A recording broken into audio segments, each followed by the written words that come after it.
함께하며 여러분의 내일을 응원합니다. 성공을 부르는 좋은 습관, 성공예감 이대호입니다. 성공예감 이대호입니다. 2부의 문을 열겠습니다. 7월 25일 목요일 오전 10시 5분 함께하고 계시고요. 경제상식 퀴즈 정답부터 알려드릴게요. 조금 어려웠을지도 모르겠네요. 의료수가 혹은 수가라고만 보내주셔도 되고요. 사실 우리가 평소에 쓰는 표현은 아닙니다. 뉴스에서 듣거나 병원에서 쓰시는 표현이다 보니까 8657님이 가족 중에 사직한 의사가 있어서 너무너무 자주 듣는 말이네요. 항상 라디오 잘 듣고 있습니다 라고 하면서 수가 딱 보내주셨습니다. 예, 그렇죠. 의사분들도 병원에서 이거 진짜 중요하죠. 그게 곧 수입이기도 하니까요. 이게 진료비, 그 보수에 대한 대가 이런 개념이라고 합니다. 수가라는 말이. 9504님은 오늘 중복이라 덥네요. 마음만은 시원한 하루 되세요라고 의료수가 맞죠? 이렇게 보내주셨네요. 아, 오늘 중복이군요. 오늘도 또 삼계탕집 지금부터 줄 서 있는 거 아닙니까 이거? 그리고 또 오늘 중복이라서 그런가? 조금 전 10시를 기해서 전국 대부분 지방에 폭염 경보가 발령됐다는 소식도 들어와 있네요. 또 이제 한 10시 이제 해 뜨고 기온 올라가면서 폭우 아니면 폭염 아닙니까? 요즘 날씨가. 오늘도 복날인데 좋은 거 든든하게 드시고요. 더위 잘 이겨내시길 바라겠습니다. 그리고 0501 쓰시는 분께서는 정답 맞춰도 노당첨인데 매일 출근길 열심히 그냥 방송만 듣고 있습니다 라고 이렇게 보내주셨네요. 그래도 보내주셔서 감사합니다. 0501님 고맙습니다. 자, 증시 상황은 어떻게 됐나요? 그 개장 초에는 코스피 코스닥 1.5%씩 떨어졌었는데 낙폭이 더 커졌네요. 그 사이에 코스피는 1.9% 밀려서 2707포인트. 2800 깨진 게 엊그저께 같은데 2700선 초반까지도 지금 대롱대롱 매달려 있습니다. 51포인트나 밀리고 있고요. 코스닥은 2.4%까지 더 떨어지면서 800선이 깨졌습니다. 794 가리키고 있고요. 시가총액 상위 종목들 중에서 아까 하이닉스가 5% 떨어지고 있다라고 개장 초에 말씀드렸는데 1시간 지나니까 7% 이상. 너무 많이 빠지네요. 하이닉스도. 삼성전자는 1.3% 밀리고 있고요. LG에너지솔루션 2.5%, 현대차 2.9% 급락하고 있습니다. 반대로 셀트리온은 3.4% 오르고 있고요. 네이버 신한지주는 각각 1%대 반등하고 있고 코스닥은 낙폭이 더 큰데요. 개별 종목으로 보면은 에코프로비엠, 알테오젠, 삼천당제약, 엔캠 같은 시가총액 상위 종목들이 4, 5%씩 크게 밀리고 있습니다. 리노공업 같은 반도체 소부장 기업들도 3, 4%대 낙폭 가리키고 있고요. 코스닥 내에서도 낙폭이 크게 나타나고 있습니다. 나스닥이 3.6% 빠지니까 우리 증시는 어떻게 또 방도가 없네요. 피할 방도가 없어요. 원달러 환율은 1384원으로 1380원대 중반 이어가고 있고요. 자, 또 여러분의 소비 또 저축 여러 가지 돈 고민 상담 이어가는 돈줄 상담소 시간입니다. 김경필 머니 트레이너와 함께합니다. 안녕하세요. 네, 반갑습니다. 오랜만에 뵙는 것 같아요. 그렇죠, 느낌이. 네. 저희가 한 주 걸러서 그런가. 네. 한 주만 걸러도 이게 거의 한 달이지 않습니까? 그러니까는 오늘 중복인데 많은 분들 아마 제가 이제 지하철 9호선 타고 왔거든요. 우리 출근하시는 많은 직장인들 또 이렇게 출근지로 가시는 많은 분들하고 같이 왔는데 이상하게 오늘 그렇게 시원한 에어컨을 틀었는데도 엄청나게 덥더라고요. 그래서 다들 뭐 땀을 닦으시면서 출근길로 향하시는 모습을 보니까 진짜 저절로 정말 우리 파이팅이라는 소리가 나오는데 오늘 그렇죠. 더운데 건강 조심하시고 맛있는 거 드시고 맛있는 거 좀 드시고 그렇게 하루를 보냈으면 좋겠습니다. 오늘 같은 날 좀 맛있는데 좀 돈 좀 써도 됩니까? 그럼요. 허락받아야 돼서. 그럼요. 중복인데. 저희가 성공예감 이대호입니다. KBS 그 홈페이지에 돈줄 상담소라는 게시판 따로 마련해 놓고 있습니다. 여기에다가 여러분 뭐 소비 저축 투자 관련된 고민 올려주시면은 저희가 선정을 해서 또 같이 상담도 사연 나눠보고 또 그 중에서 한 분은 특별히 150만 원 상당의 매트리스를 보내드리는 그 추첨도 나중에 이어갈 예정입니다. 가급적 꼼꼼하게 가족 구성원, 소득, 월 소비, 그 소비도 소비 내역별로 또 특별한 고민 사연 이렇게 좀 꼼꼼하게 적어주실수록 당첨되실 확률이 더 높아진다는 거 알려드리겠습니다. 오늘 저희에게 사연 보내주신 분도 굉장히 꼼꼼하게 보내주셨습니다. 우선은 초등학생 아이와 함께 사는 부부입니다.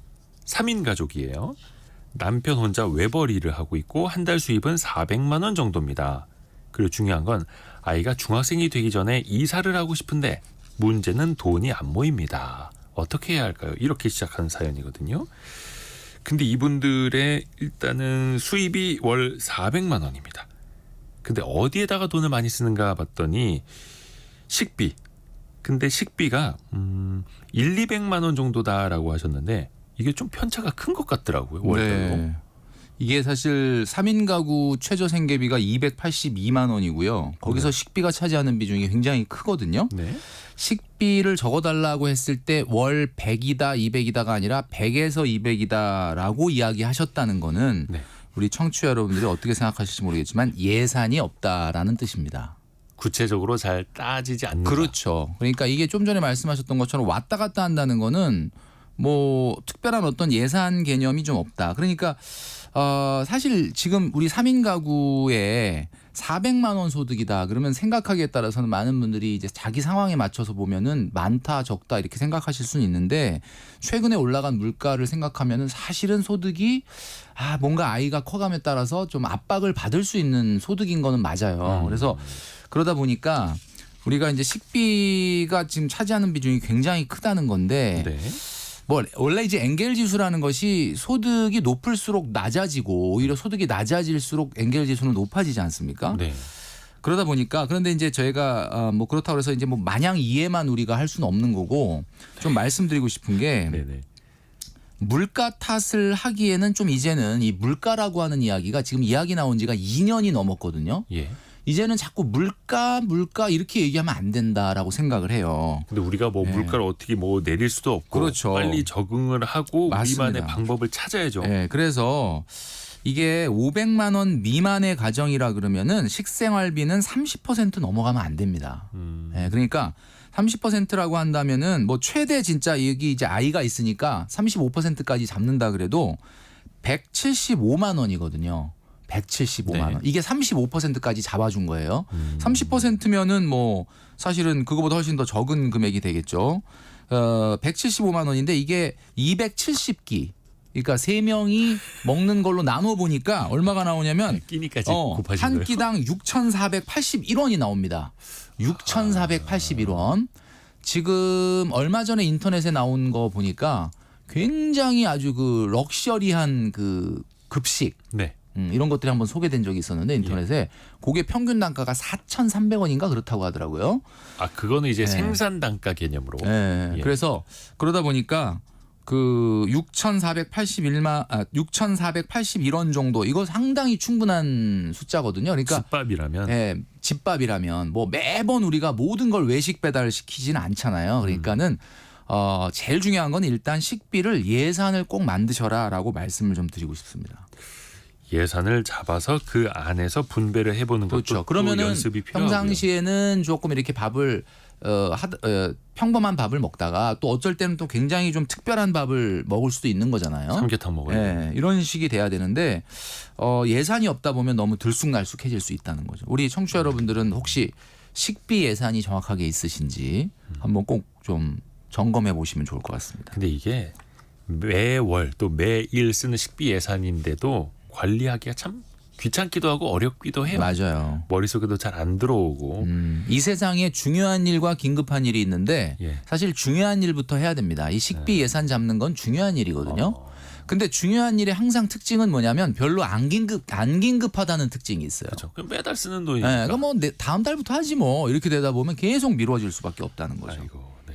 그리고 또 이분들이 취미 생활을 좀 하시는데요. 남편이 프라모델을 사서 조립을 한다라고 합니다. 이게 뭐 로봇인지 자동차인지 뭔지 모르겠습니다만 또 아이도 레고 조립을 좋아한다고 해요. 근데 이거 가격이 만만치 않거든요. 아 그런가요? 저는 이거를 뭐 아주 어렸을 때 보고는 못 봐서 잘 모르겠는데 물론 이런 것들이 당연히 이제 돈이 많이 들 텐데 내 돈 가지고 내가 마음대로 뭐 이렇게 하는데 뭐 이렇게 잔소리가 많냐? 뭐 이런 얘기는 전 좀 많이 듣는 편인데 내 취미생활인데. 예, 그죠. 근데 이제 사실 우리가 적절한 범위 안에서 소득 안에서 예산 안에서 하면 누가 뭐라고 하겠습니까? 그런데 지금 상황에서 봤을 때는 제가 말씀드리고 싶은 게 프라모델과 레고는 비슷한 거 아닙니까? 사실은 뭐 약간 좀 다르긴 한데 네네네. 결이 좀 비슷하잖아요. 그렇죠. 뭐 맞추고 조립하고. 그러니까 이제 만들고. 아이 레고를 좀 할 때 아빠도 좀 같이 이렇게 하면 안 되나 이런 생각이 좀 드는데 하나 가지고 같이. 제가 왜 이런 말씀드리냐면 문화 레저 비용이라는 게 사실은 우리가 소비에서는 후순위잖아요. 네네. 아무래도 이제 반드시 들어가야 되는 고정비라든지 식생활비라든지 교통통신비라든지 뭐 주거 비용보다는 순위가 뒤에 있는 거는 분명하지 않습니까? 문화 레저 비용은 사실은 써도 되고 사실은 여유가 없으면 좀 안 써야 될 수도 있는 돈인데 이거는 그래서 항상 말씀드리는 게 가구 소득의 10% 넘으면 안 됩니다. 자, 또 요 얘기 드리면 많은 우리 청취자분들이 계산하고 있으실 텐데. 잠깐만. 근데 월 수입이 400이면 40만 원 그렇죠. 이상을 취미 비용으로는 쓰지 말아라. 네, 그러니까 뭐 사실 취미라는 게 솔직히 그래요. 안 쓰고도 할 수 있는 게 많기는 합니다. 뭐 요즘 도서관들 정말 잘 돼 있기 때문에 지역에 도서관 가신다든지 거기서도 문화 생활 같은 거 하실 수 있고요. 저도 이제 얼마 전에 미술 관람을 가자고 아내가 그래갖고 갔는데 이게. 무료더라고요. 무료. 아. 그래서 저는 나는 무슨 돈을 내고 예약한 건 줄 알았더니 무료를 갔다 왔어요. 국공립도 많으니까. 네, 그래서 갔다 왔고 그러니까 40만 원 이내에서 어떻게 좀 해봐야 될 필요가 있다. 왜냐하면 이분 같은 경우는 지금 목표가 있지 않습니까? 집 이사. 네, 그러니까 이제 조금 더 이런 것들을 좀 타이트하게 가져갈 필요가 있겠다. 이분들이 지금 이제 프라모델 레고 이런 거를 포함을 해서 가족들 취미로만 월 100만 원이. 그러니까요. 제가 이 100만 원을 받거든요. 지금 제가 100만 원 얘기를 안 하려고 그랬는데 우리 이대호 기자님이 얘기했는데. 근데 월 수입 400만 원에 취미 비용이 100만 원이면 25% 아닙니까? 크죠. 이게 지금 상황에서는 안 돼요. 왜냐하면은 목표가 있고 집도 이사해 가려고 아이가 커가고 있고 하기 때문에 그러니까 100만 원을 쓴다 이건 좀 과하다는 생각이 듭니다. 아하. 그리고 또 하나가 남편분이 학원을 자주 등록하신답니다. 특히 이제 언어 배우는 쪽에 이건 관심이 있으신 이 분은. 100만 원 안에 이게 포함된 거예요.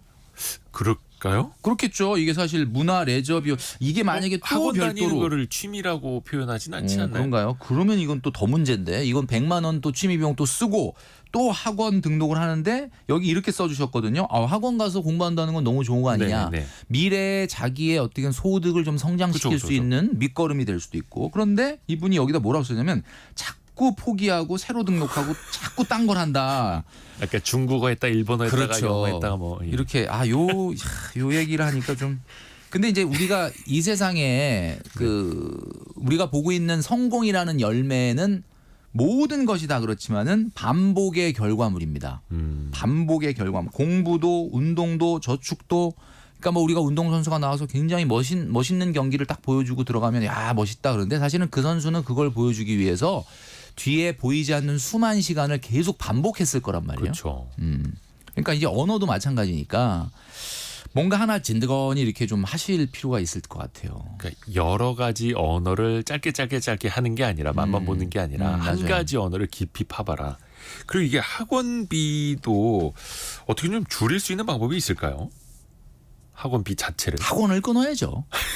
학원비를 뭐 가서 깎아달라고 할 수는 없는 거 아닙니까? 그러니까 아니 근데 요즘은 네. 온라인이나 이렇게 들을 수 있는 방법들이 많이 있잖아요. 사실은 우리가 그 운동하시는 분들도 홈트 우리 너튜브에 보면 그런 것도 많고 네. 사실 진짜 너튜브만 켜놔도 진짜 PT를 해주는 심지어는 공부 언어도 사실은 엄청나게 많아요. 네. 그러니까 이게 영어 라디오도 있고. 맞습니다. 그러니까 이게 뭐 이런 말씀드리면은 어떨지 모르겠는데 돈 안 들이고도 얼마든지 배울 수 있는 게 많기 때문에 지금 우리 사연자님의 상황은 아주 고소득은 아니니까 이걸 꼭 해야 된다 그러면은 조금 비용이 안 들어가는 쪽을 먼저 좀 두드려 보시는 것이 맞지 않을까라는 그러니까 생각을 하는 거죠. 초급에서 초중급까지는 무료 버전 뭐 너튜브나 여러 가지 라디오나 맞습니다. 이런 걸 예. 들으시면서 공부를 하다가 맞아요. 내가 여기서 레벨을 더 올리고 싶다 할 때 그때 이제 돈을 써도 되죠. 네네.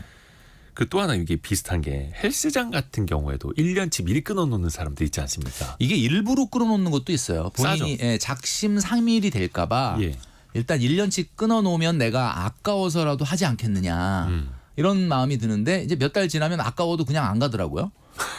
이게 우리가 보통 보면 1월 달 같은 경우는 그 헬스클럽 우리가 피트니스 센터 같은데 프로모션이 많이 평상시보다는 적어져요.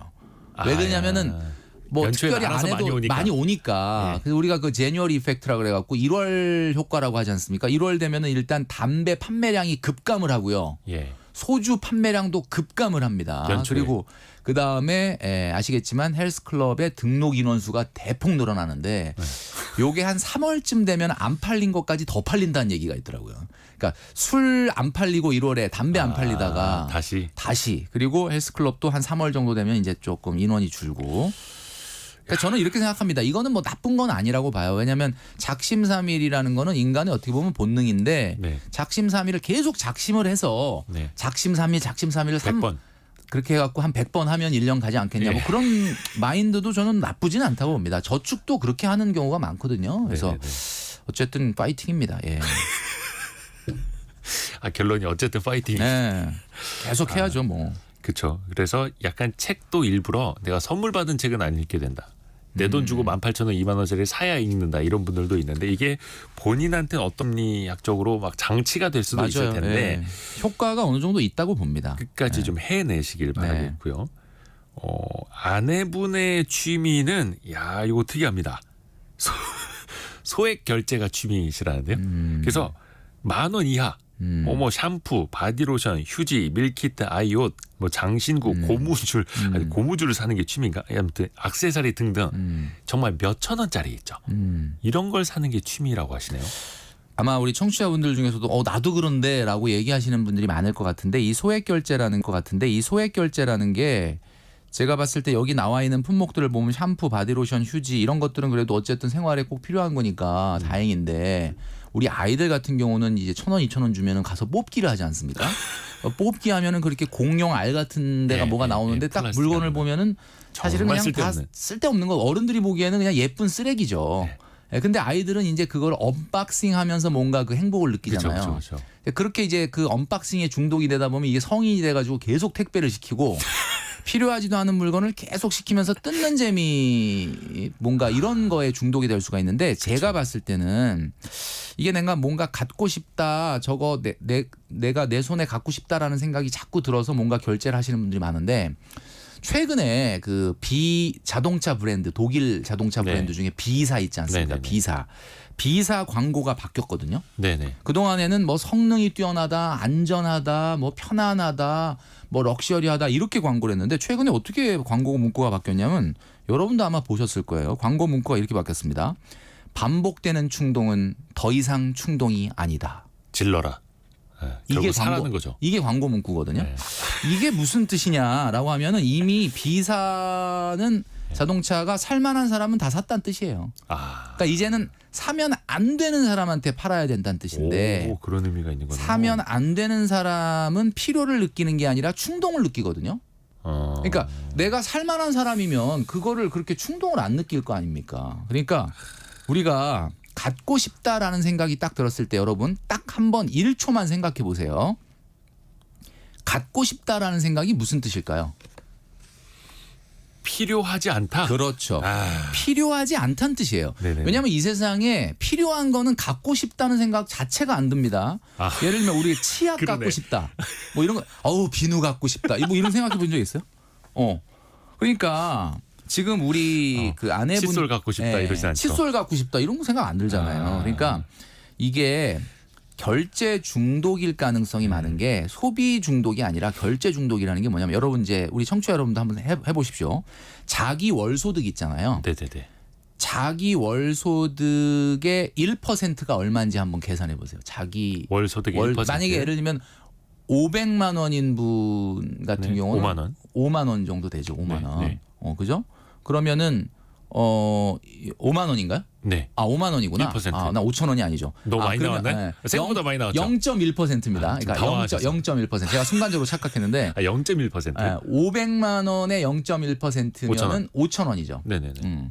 여러분들이 평상시에 카드로 결제한 총 금액 나누기 결제 건수를 한번 해보십시오. 그럼 뭐가 나오냐면 결제 건당 금액이 나와요. 예. 결제 건당 금액.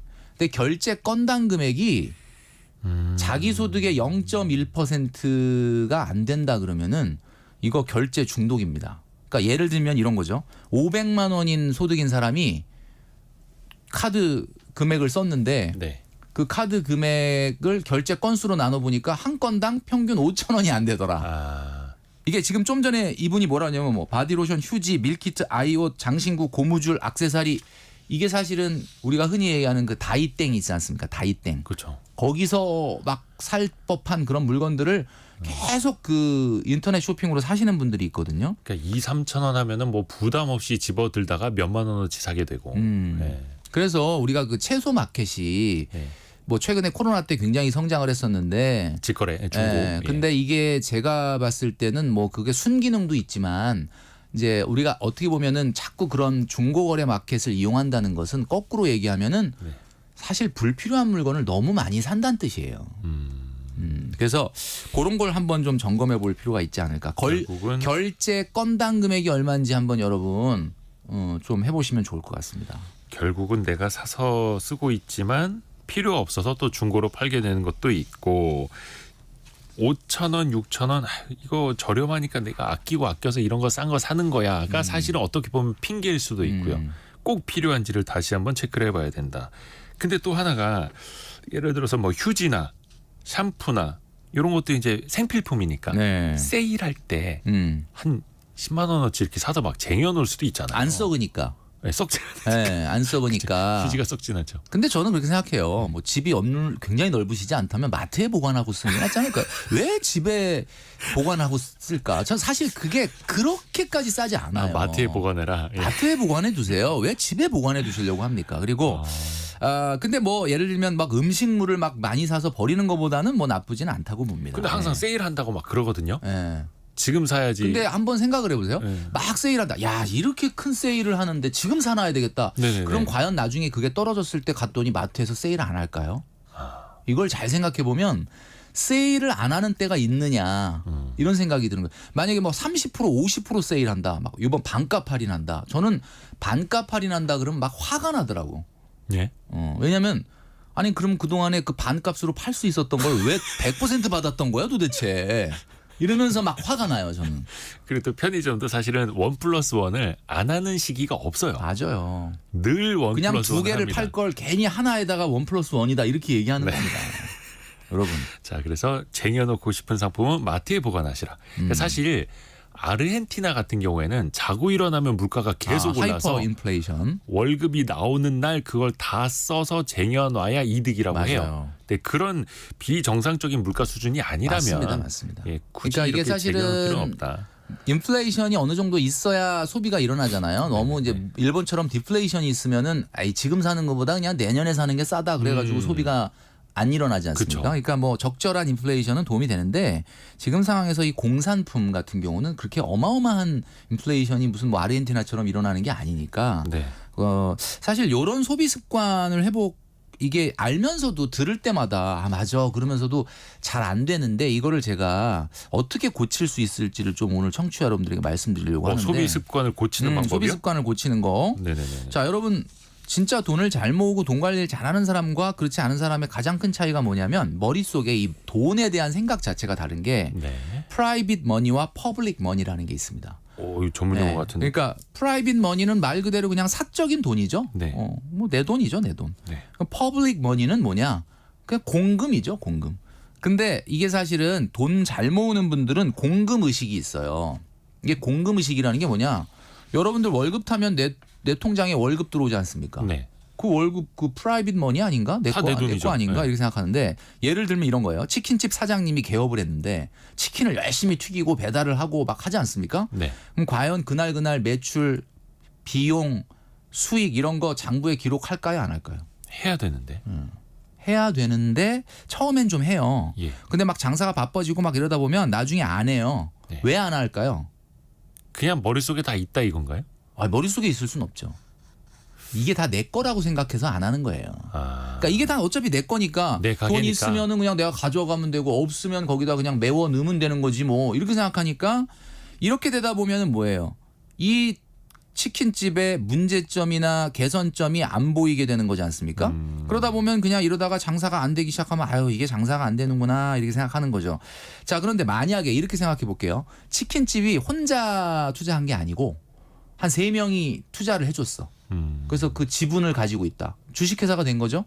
그럼 네. 이 치킨집 사장님은 과연 그날 매출과 비용과 수익을 적을까요, 안 적을까요? 당연히 적어야죠. 당연히 적어야죠. 왜냐하면 주주들한테 보여줘야 되니까. 그죠. 공급 횡령되면 안 되니까. 그렇죠. 예. 자, 그러면 잘 보세요. 여러분들이 받는 이 월급 또는 사업소득 이게 왜 공금이냐면 여러분만의 것이 아니지 않습니까? 5년 후에 여러분, 10년 후에 여러분, 20년 후에 여러분이라는 주주가 있고 집에서 지켜보는 자녀 또 배우자라는 주주가 있지 않습니까? 네. 그러니까 이거는 오늘의 나한테만 허락된 돈이 아니잖아요.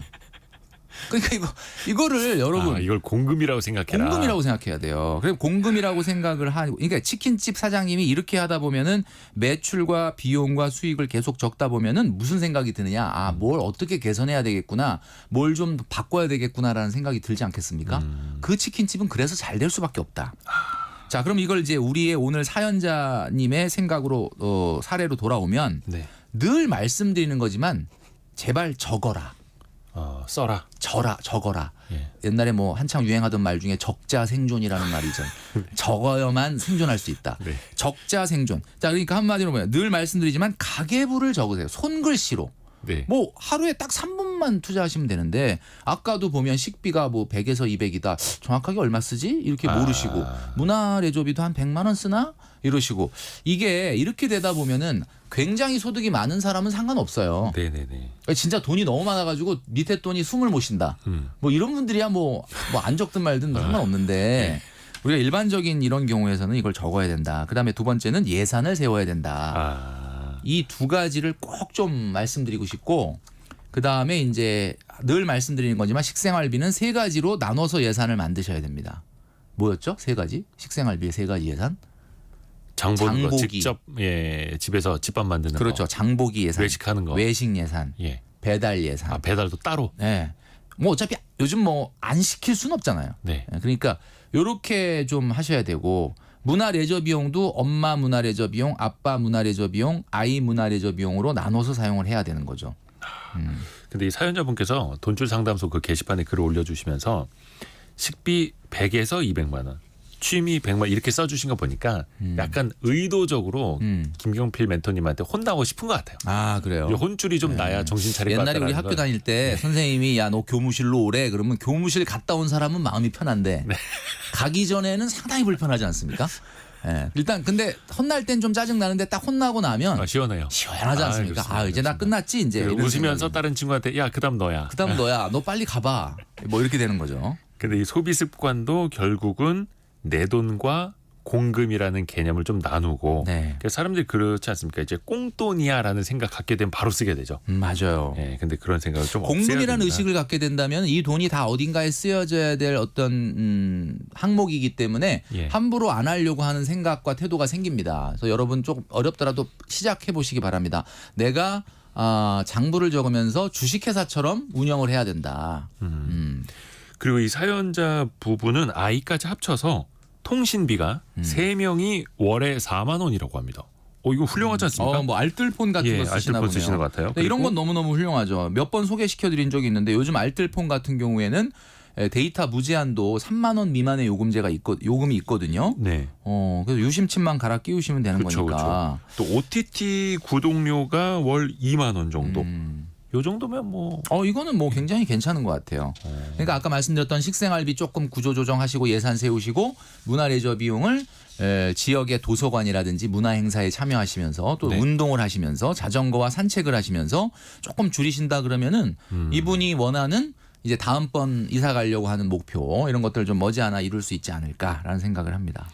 또 사연자가 부모님께 1년에 150만 원 정도 용돈을 드린다고 합니다. 그러니까 월이 아니라 1년에 150만 원. 그러니까 한 달에 10만 원 조금 넘는 금액이에요. 네, 아마 한 12만 원, 13만 원 이 정도 뭐 되네요. 어버이날이나 뭐 생신 때 뭐 조금 더 얹어 드리는 것 같고 요 정도면은 어떨까요? 이 정도면 뭐 이분들 굉장히 소득 적절하고 우리 부모님이 이렇게 양해를 해주시는 거는 너무 감사하죠. 부모님이야 뭐 당연히 돈을 많이 주면 좋아하시겠지만은 이제 자녀분들이 조금 더 목표를 갖고 좋은 집으로도 이사 가고 경제적 안정을 이루기 위해서 뭐 됐다 뭐 안 줘도 된다 뭐 이런 부모님도 계시고 어떤 부모님은 꼭 받아야 되겠다 뭐 하는 네. 부모님도 계시긴 한데 그렇죠. 또 상황에 따라서 적절한 것 같아요 이거는. 예. 그리고 뭐 아이 하나 키우고 계시는데 태권도랑 영어 수업으로 26만 원 쓰고 계시고요. 보험이 월 22만 원. 뭐 요 정도는 네, 뭐 이거는 뭐 적절한 것 같습니다. 그러니까 뭐 사실 이제 보험 얘기를 몇 번 드렸었는데 소득의 3에서 5%는 안 넘는 게 좋겠다 이런 말씀을 드렸잖아요. 그러니까 뭐 최대 5% 잡으면 한 20만 원이니까 한 55% 정도. 예, 뭐 최근에는 이제 우리나라는 이제 보험 상품이 아무래도 이제 저축과 보장이 결합되어 있는 형태가 많다 보니까 보험료가 높거든요. 네. 외국 같은 경우는 보험과 저축이 결합되어 있지 않고 순수하게 보장 보험 쪽으로. 기능만 있는 것들이 많다 보니까 사실은 보험료 수준이 좀 낮단 말이에요. 그러니까 사실은 저는 그렇게 생각해요. 뭐 그런 것이 꼭 나쁘다는 건 아닌데 예, 순수한 보장을 통해서 보장성 보험료는 조금 보험료를 낮추고 저축은 좀 전문적인 뭐 은행이나 따로. 이렇게 하시는 게 좀 맞지 않을까라는 생각을 하는 거죠. 아하, 좋습니다. 그리고 이분들의 계획 중에 하나가 아이가 중학생이 되기 전까지 네네. 그러니까 한 4, 5년 정도 후에 이사를 가는 거라고. 네, 맞아요. 지금 살고 있는 아파트보다 2억 원 가량 비싼 곳을 염두에 두고 계신가 봐요. 지금 아파트 거주하시는 곳이 3억 5천이라고 하네요. 네. 주택담보대출이 1억 정도 있다. 음. 그러면 순자산은 2억 5천 정도 있는 거예요. 네. 자, 2억 5천만 원 가지고 이제 5억 5천만 원으로 가야 되는 거니까 사실 현재까지의 자산으로는 조금은 아직 당장은 좀 무리가 있는데 아마 뭐 LTV 뭐 50%까지도 되니까 다 뭐 하려면 할 수는 있을 것 같긴 합니다. 무리를 좀 그런데 할 수는 있습니다만 조금 무리가 아니겠네요. 아직까지는 좀 고금리 상황이고요. 최근에 이제 주택담보대출이 3% 초반대까지 떨어졌습니다. 내려왔죠. 예, 근데 그렇긴 한데 어쨌든 이제 지금 상황에서는 소득 400만 원에서 발생시킬 수 있는 이자를 내고 원금을 갚는 현금 흐름은 3억 정도 이상의 대출을 받아서 3억 정도 이상이죠. 왜냐하면 취득세대 이사 비용까지 내면 그렇게 되는 건 좀 제가 보기엔 좀 다소 무리가 있지 않을까. 조금 더 돈을 더 모으신 다음에 가셔야 될 것 같은데 이런 생각이 들어요. 이분이 옮기려고 하는 이유가 뭘까? 네. 그러니까 조금 더 넓은 집으로 가고 싶다 이렇게 쓰셨거든요 여기에. 근데 이게 이제 보통 우리가 자녀들이 초등학교 저학년 고학년 가면서 고민들을 많이 하시는 게 우리 청취자 여러분들 중에도 그런 분들이 많은데 대개는 상위 입지로 가고 싶어 해요. 그렇죠. 뭐 평수를 넓히든지 상위 네, 이게 입지로 상위 갈든지. 입지라는 게 뭐냐면은 소위 말해서 이제 아이들의 교육 환경이나 조금 뭐 면학 분위기가 조금 더 좋다더라. 라고 하는 그런 가서. 쪽으로 가려고 하는 게 많단 말이에요. 근데 저는 이렇게 생각하는 게 보유하고 거주를 꼭 일치시킬 필요는 없습니다. 우리나라는. 그러니까 무슨 얘기냐면 내가 내 집에서 꼭 살아야 되느냐 그건 아니잖아요. 네네네. 그러니까 내 집은 전세를 주고 그다음에 그 전세금 받은 걸 가지고 내가 조금 상위 입지에 전세를 가면 물론 약간의 부족한 금액이 있겠죠. 네. 그 부족한 금액을 우리가 좀 모아서 간다든지 그다음에 예를 들면 저는 상위 입지가 마치 이제 아이들 교육 문제뿐만 아니라 내가 투자의 차원에서도 조금 더 지금 있는 곳보다는 상위 지역의 아파트가 더 올라갈 걸로 생각을 해서 옮기겠다 이런 분들도 많거든요. 네. 자, 그렇다면 절대 평형을 늘리시면 안 됩니다. 왜냐하면은 내가 20평에 있는데 나 조금 더 상위 입지로 갈 거야. 그러면 똑같이 20평으로 움직이셔야 돼요. 그래야지 내가 돈을 들여서 조금 상위 입지를 가지. 평형을 늘리게 되면은 평형을 계속 20평 있다가 30평 가고 30평 있다 40평 가고 이러면 자꾸 외곽으로 나갈 수밖에 없어요. 중심지에서 멀어질 수밖에 없어요. 그렇죠. 그러니까 그러면 이제 많은 분들이 또 궁금해하시는 게, 그러면 무조건 상위 입지가 더 오르는 게 맞냐? 네네. 이렇게 이야기를 하시는데 최근 한 10년간의 우리나라 주택 시장의 변화를 보면 꼭 그렇지는 않습니다. 왜 그러냐면 아시겠지만 2021년도와 20년, 21년도에는 서울보다는 서울 외의 지역이 훨씬 많이 올랐거든요. 네. 그리고 22, 23년도의 집값 하락은 서울과 서울 외의 지역이 거의 비슷하게 떨어졌어요. 그 얘기는 무슨 얘기냐? 오히려 2020년 이전 가격을 대비했을 때는 서울이 더 안 오른 거죠. 그러니까 최근에 지금 17주 연속 서울 아파트 가격이 상승하는 이유는 그동안의 서울 아파트가 상대적으로 덜 올랐다 아니면 뭐 더 빠졌다 상대적으로 그런 게 지금 반영되는 거다라고 보여지고요. 양극화가 만약에 정말 심해진다면 상위 입지가 하위 입지보단 뭐 조금 상승률이 높을 수는 있겠죠. 그렇지만 이분 같은 경우가 이제 그 진짜 상급지로 갈아타려는 것이 목적인지 아니면 단순히 그냥 넓은 집을 가려는 것이 목적인지 모르겠는데 만약에 상급지로 가겠다라는 목표를 하신다면은 돈을 모으셔야 됩니다. 그 돈을 모아야 되는데 또 불리는 방법도 모으는 방법도 있고 일단은 일단은 이분이 지금 주택담보대출이 1억 정도 있거든요. 그 뭐 상대적으로 많다라고 보면 많진 않죠. 많진 않은데 이제 집값에 비해서는 적은 건 아니에요. 그쵸. 그런데 이제 그냥 우리가 주택담보대출 얘기하면 요즘 뭐 그냥 한 뭐 2억 3억 쉽게 얘기해 버리니까 1억이면 얼마 없네 이렇게 생각을 하실 수도 있는데 1억 정도면 아무리 못 나가도 원리금으로 한 5, 60 이상은 나갈 것 같거든요. 그렇죠. 예, 그러면은 그 중에 이제 물론 원금 갚는 부분이 있지만 그거 가지고 그 정도의 저축 속도 가지고 이분이 아이 중학교 갈 때까지 5억 5천으로 이사 갈 수는 없습니다. 제가 단언컨대 말씀드리는데 최소한 저축이 어렵겠지만 1년에 한 1,000만 원 정도는 돼야 돼요. 한 달에 한 81만 8천 원? 한 82만 원 정도는 원금 갚는 거 포함해서 돼야 저축을 해야. 예, 그래야 뭐 나중에 어떻게든 좀 가겠다 이게 되지. 지금 정도의 저축 속도 가지고는 이사 가는 것은 뭐 우리가 코로나 때처럼 막 금리가 1%대라면 모르겠는데 조금 어렵다고 봅니다. 그래도 이분이 그 내년부터는 또 계획이 있으시더라고요. 지금 외벌인데 내년부터는 아내분이 어린이집에 취직을 할 계획이다 맞아요. 해서 그러면 대략 한 월 250만 원 정도는 추가로 벌 수 있을 아주 것 희망적인. 같다라고. 그러니까 저도 아까 이걸 읽으면서 느꼈는데 예. 유아교육과 4학년 공부 중이시다라고 하더라고요. 예. 그러니까 이게 이제 어린이집에 내년에 취업을 하신다면 네. 가구 소득이 무려 250만 원이 늘어납니다. 그러면 그거 갖다가 뭘 해라 딱 한마디로 정리해 주시면 250만 원 늘어난다라고 한다면 저는 이렇게 말씀드리고 싶어요. 우리 청취자 여러분들도 갑자기 생각지도 않았던 보너스가 나온다, 돈이 생긴다 그러면 갑자기 이 많은 물건들과 그동안 눈여겨봐왔던 정말 못했던 취미. 그죠? 네. 아까 우리가 말씀드렸지 않습니까? 갖고 싶은 것이라는 얘기는 결국 필요 없는 거다라고 말씀드렸는데 사실 그렇다고 갖고 싶은 걸 뭐 전혀 안 갖을 수는 없으니까 예. 그런 것들이 먼저 떠오르는데 일단은 다른 생각 들기 전에 70% 이상은 선저축을 하십시오. 들어오자마자. 예, 그러니까 예를 들면 250만 원이다. 그러면 뭐 제가 봤을 때는 아무리 안 돼도 뭐 한 170, 80만 원 정도는 그냥 저축으로. 예, 저축을 해야 우리가 이제 상위 입지로 5억 5천 아파트로 이사 갈 날이 빨라지는 거잖아요. 근데 250 들어오고 나서 이것도 하고 못했던 거 저것도 하고 그러다 보면 어느 순간 그 소비가 고정화돼서 그냥 고정비로 딱 자리를 잡아. 그러면 이젠 650을 벌어도 이렇게 돈이 남는 게 없지 이렇게 돼요. 거의 대부분 그 생각들 하실걸요. 소득이 늘어도 왜 남는 게 없을까. 그러니까요. 예. 그러니까 우리가 이 세상에 진짜 분명한 게 소득의 상승률보다 소비 상승률이 훨씬 빨라요. 한규봉님 소고기 사 먹어야지 이라고. 소고기 당연히 사 먹어야죠.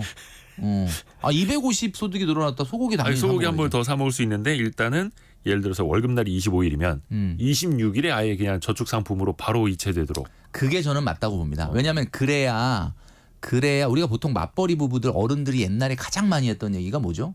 둘이 벌면 네. 한 사람 돈은 생활비 쓰고 한 사람 돈은 저축해라. 뭐 이런 얘기를 옛날에 했는데 그게 진짜 맞는 얘기더라고요. 진리네요. 그게. 진리예요. 그러니까 이 두 맞벌이가 되시면 250까지 빠듯한 살림에 다 저축하라고 말씀은 못 드리겠고 최소한 170, 80 이상 70% 이상은 저축을 하셔라.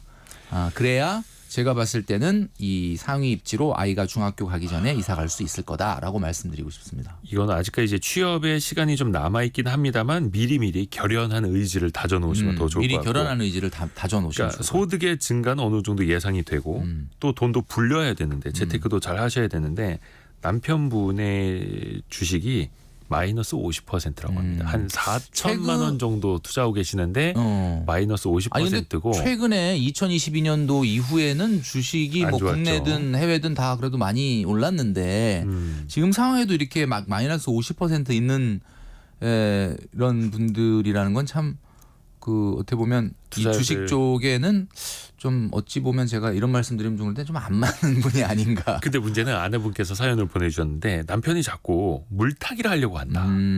거기다가 돈을 더 넣으려고 한다라고 고민해 네네네. 주셨거든요.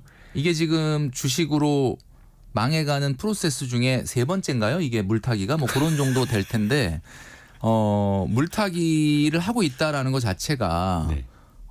사실 지금까지 뭐 성과가 굉장히 안 좋았다라는 이야기인데 뭐 이거는 뭐 너무 여러 가지 경우이기 때문에 일반화할 수는 없겠지만은 이제 이 상황에서는 조금 오히려 보면 이제 저희가 전 시간에도 말씀드렸지만 100%는 아니라 하더라도 과감하게 손절 포인트를 정해놓을 필요는 있다고 봐요. 그러니까 내가 언제까지 어느 정도의 어떤 상황이 생기면 나는 손절하겠다. 그러니까 우리가 투자를 시작할 때 항상 이런 거 해야 되잖아요. 목표 수익률 네. 저희가 정해놔야 되잖아요. 그리고 손절 포인트 이런 거 정해놔야 되거든요.